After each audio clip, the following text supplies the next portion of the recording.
Hey, it's Ellen Debenport. I thought I would come to you in person today, in person by video, because I want to tell you what I've been working on, and I have a favor or maybe two to ask you. If you've known me very long at all, you've heard me talk about hell in the hallway. You know that old quote, when one door closes, another one opens, but it can be hell in the hallway.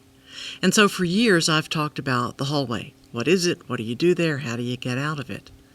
I have finally written the book. It is in draft manuscript form, making the rounds of spiritual publishers. It's been out there for 4 months, and I haven't heard much of anything.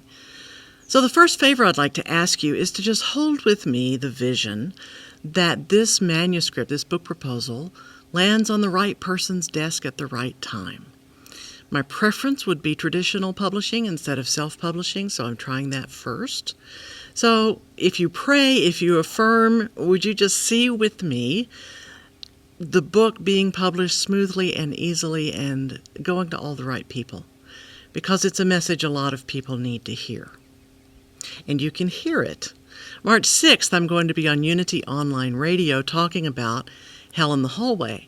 The show is called The Soul-Directed Life. Janet Connor is the host. And it is live at 1 p.m. Central Time, Thursday, March 6th. But of course, you can listen to the recording anytime after that. But here's the interesting thing. Janet doesn't want to talk about how do you get out of the hallway. She wants to talk about how do you accept being there. Her whole theme this month is about accepting or surrendering to whatever life brings you. Now, we could talk for a long time about whether you created it or attracted it or life just happens to you or some God is sending you what you need.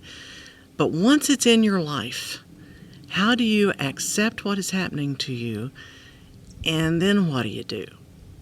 So if there are 3 parts to being in the hallway, there's getting in the hallway, and that can be death, divorce, bankruptcy, job loss, health problems. There's being in the hallway, and then there's getting out of the hallway. We're just talking about that slice of being in the hallway. And I maintain that no matter what the circumstances of what happened to put you in the hallway, the spiritual work you do there is pretty much the same for everyone. So the other favor I'd like to ask you is to go down below and leave in the comments section, how to put this, what is the hardest part for you of being in the hallway? What's the hardest part of accepting that you are in the hallway, that some part of your life, something in your life, has changed forever, and you're just going to have to live differently from now on? How do you accept it? How do you surrender to it? What helps you? Is it prayer? Is it meditation? Is it forgiveness? What's the hardest part? For some people, it's blame, holding on to whatever happened. For some people, it's self-recrimination. Oh, I should have seen it. I should have known. I should have done something differently. What's the hardest part for you of accepting that you are in the hallway, that something in your life has changed for good? I would really like to hear from you. I'm always interested in hallway stories. And you can tell me the circumstances or not. What I'd like to know is, how do you accept it and what helps while you're there? Okay? Down below, the comments down below. And I will let you all know what people say and how they have helped themselves in the hallway.